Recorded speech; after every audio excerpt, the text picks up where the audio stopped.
सबैजनालाई नमस्कार।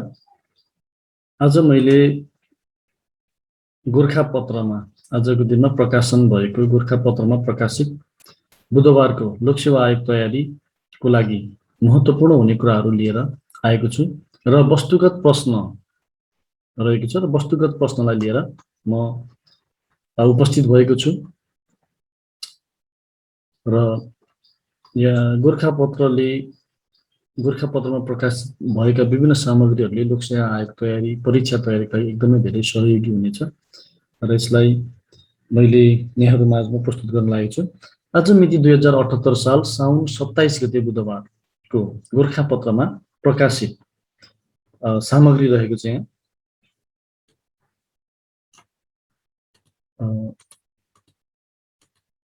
वस्तुगत प्रश्न उत्तर सम्बन्धी सामग्री म तपाईहरु माझमा प्रस्तुत गर्न गइरहेको छु।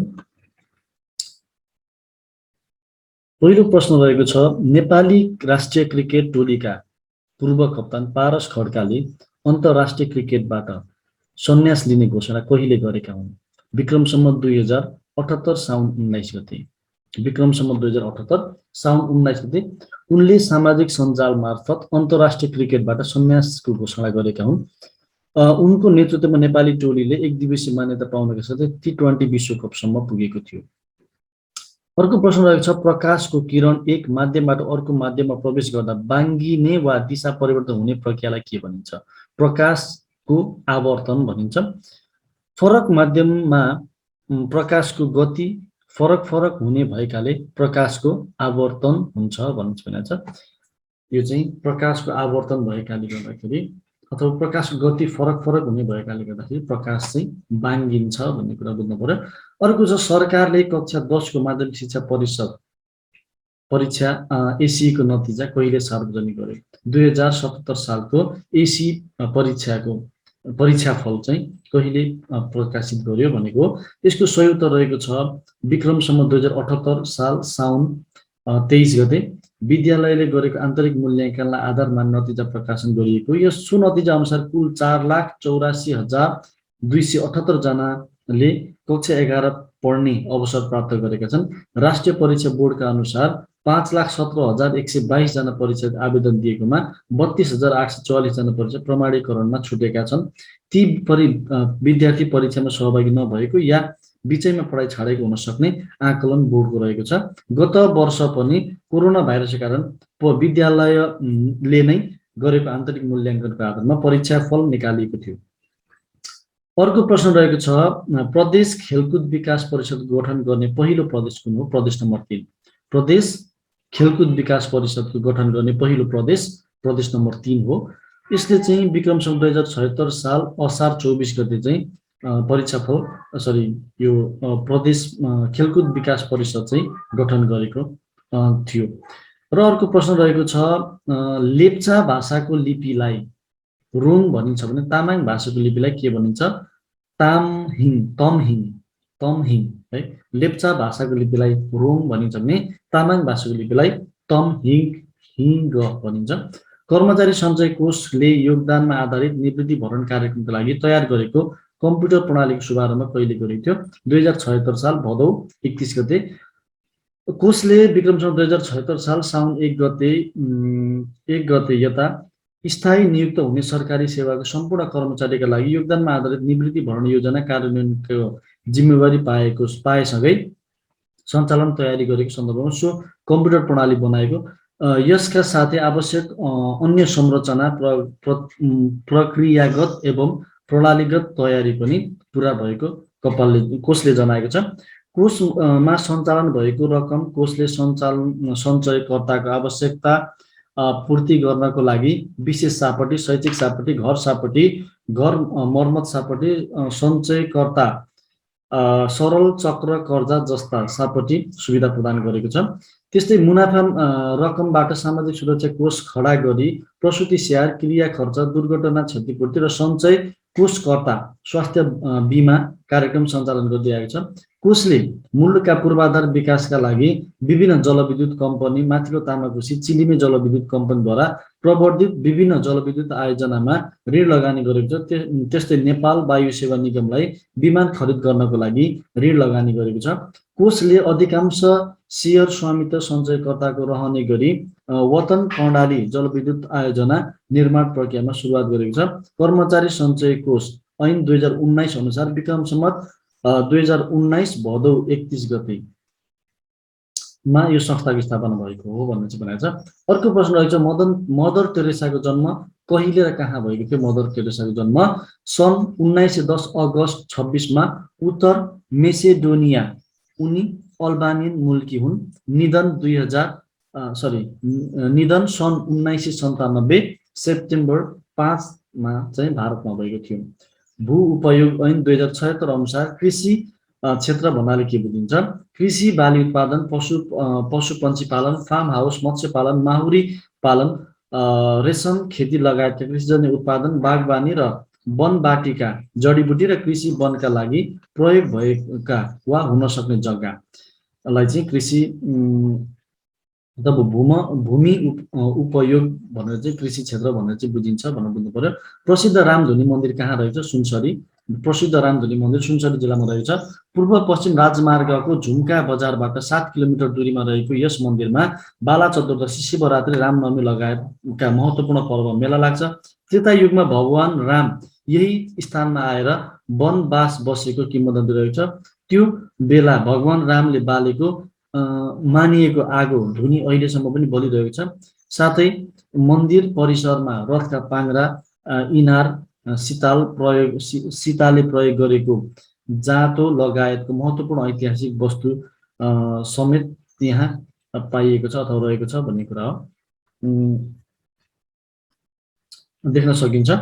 अर्को प्रश्न रहेछ नेपालको आदिवासी जनजातिको भाषा संरक्षण गर्ने उद्देश्यका साथ विश्वव्यापी अभियान थालनी कहिलेदेखि गरिएको? विक्रम सम्वत 2076 असार 15 गते थाइल्यान्डबाट यो चाहिँ नेपालका आदिवासी जनजाति भाषा संरक्षण गर्ने उद्देश्यले अभियान थालिएको छ। त्यो चाहिँ थाइल्यान्डबाट सुरु भएको थियो। त्यो चाहिँ विक्रम सम्वत 2076 असार 15 गते।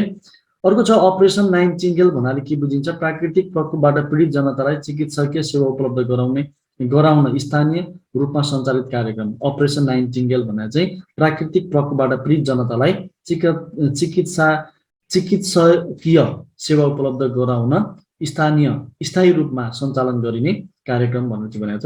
त्यस्तै बृहस्पति र मङ्गल ग्रहको बीचमा फेला परेको धातुयुक्त क्षुद्र ग्रह कुन हो? साइकी। यो ग्रह इटालीको नेपल्सका खगोलशास्त्री एनिबल डी गेस्परिसले पत्ता लगाएका हुन्। यस क्षुद्र ग्रहमा प्रशस्त मात्रामा सुन रहेको अनुमान गरिएको छ भनेर भनेको छ। यो चाहिँ बृहस्पति र मङ्गल ग्रह है, दुईटा ग्रहको बीचमा चाहिँ फेला परेको एउटा क्षुद्र ग्रह छ। विदेशीका लागि गोल्ड कार्ड भिसा योजना सुरु गर्ने राष्ट्र कुन हो? संयुक्त अरब इमिरेट्स, युएई। त्यस्तै अर्को छ विश्व आर्थिक मञ्चद्वारा ग्लोबल सेन्टर फर साइबर सेक्युरिटीको स्थापना कहिले गरिएको? सन् 2018 जनवरी 26। साइबर अपराध सम्बन्धी गतिविधिलाई निरुत्साहित गर्दै सुरक्षित साइबर स्पेस उपलब्ध गराउने उद्देश्यका साथ यो संस्था स्थापना गरिएको। यो संस्थाको मुख्यालय स्विजरल्यान्डको जेनेभामा रहेको छ भनेर चाहिँ भनेको छ।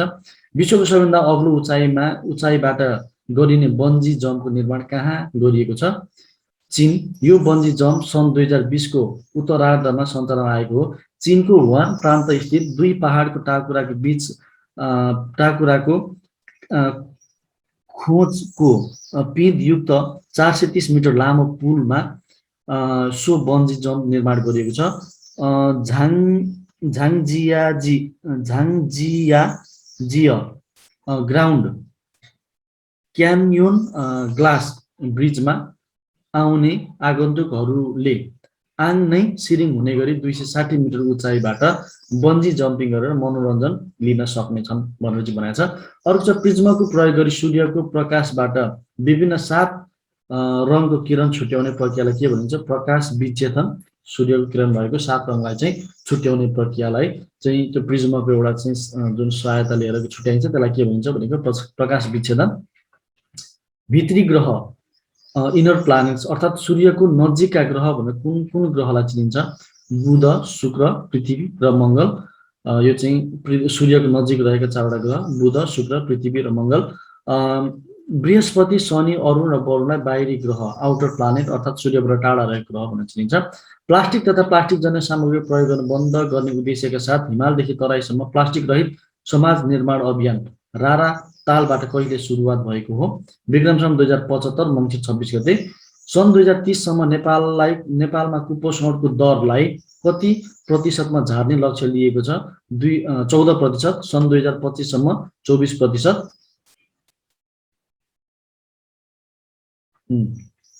त्यस्तै अर्को रहेछ, पूर्वको ग्रेट ब्रिटेन भनी जापानलाई चिनिन्छ भने दक्षिणको ग्रेट ब्रिटेन भनी कुनलाई चिनिन्छ? न्युजिल्यान्ड। वायुमण्डल नभएको ग्रह भनेर बुध ग्रहलाई चिनिन्छ भने म्याग्नेटिक फिल्ड नभएको ग्रह भनेर कुन ग्रहलाई चिनिन्छ? शुक्र ग्रह। बीबीसी नेपाली सेवाको सुरुवात कहिलेबाट भएको हो? सन् 1969 को जुन 7बाट। पहिलो साप्ताहिक, त्यसपछि हप्तामा 3 दिन, 5 दिन हुँदै हाल दैनिक रूपमा देशभरका दर्जनौं एफएम फ्रिक्वेन्सीहरूमा देश विदेशका समाचार, विचार एवं विश्लेषणका साथ प्रस्तुत हुने गर्दछ। वस्तुपरक समाचारका साथसाथै तिनको पृष्ठभूमि र त्यसबारे गहन विश्लेषण प्रस्तुत गर्दै आएको बीबीसी नेपाली सेवा नेपाल तथा विश्वभरका नेपाली भाषी स्रोत माझ लोकप्रिय रहिआएको छ। क्रोनोलोजी भन्नाले कलाक्रम सम्बन्धी अध्ययन गर्ने विज्ञानलाई बुझिन्छ भने कोस्मोलोजी भन्नाले के बुझिन्छ? ब्रान्डको उत्पत्ति सम्बन्धी अध्ययन गर्ने विज्ञान। ब्रह्माण्ड, ओके, यहाँ ब्रान्डको उत्पत्ति सम्बन्धी अध्ययन गर्ने विज्ञान भनेको छ। त्यस्तै जलवायु परिवर्तन सम्बन्धी पेरिस सम्झौता अनुमोदन गरे पहिलो सार्क राष्ट्र कुन हो? मालदिभ्स। नेपालले सन् 2016 अक्टोबर 24मा यो सम्झौता अनुमोदन गरेको थियो। त्यस्तै अर्को प्रश्न रहेको छ र अन्तिम प्रश्न, केन्द्रीय पञ्जीकरण व्यक्तिगत घटना दर्ता सम्बन्धी कार्य गर्ने निकाय विभाग कुन मन्त्रालय अन्तर्गत पर्छ? सङ्घीय मामिला तथा स्थानीय विकास मन्त्रालय अन्तर्गत पर्दछ भन्ने चाहिँ भनेको छ र यसको सङ्कलक हुनुहुन्छ टङ्क केसी। र यहाँ अरू पनि हामीले चाहिँ वस्तुगत प्रश्न उत्तरहरू पनि रहेको छ। यसलाई अन्य भिडियोहरूमा हामीले प्रस्तुत गरौँला र तपाईँहरूले पनि गोर्खापत्रलाई डाउनलोड गरेर चाहिँ यसलाई चाहिँ हेर्न पढ्न सक्नुहुनेछ। विभिन्न लोकसेवा आयोग तयारीका लागि महत्त्वपूर्ण हुने सामग्रीहरू गोर्खापत्रमा प्रकाशन हुने गरेको कुरा यहाँहरूलाई अवगतै छ र यसलाई चाहिँ आफैले आफ्नो लागि अध्ययन गर्न सकिन्छ र विभिन्न विषयहरूमा प्रश्न उत्तरहरू लिएर अन्य भिडियोहरूमा पनि उपस्थित हौँला। केही सल्लाह सुझावहरू साथसाथै लाइक सब्सक्राइब गर्न नभुल्नुहोला। धन्यवाद।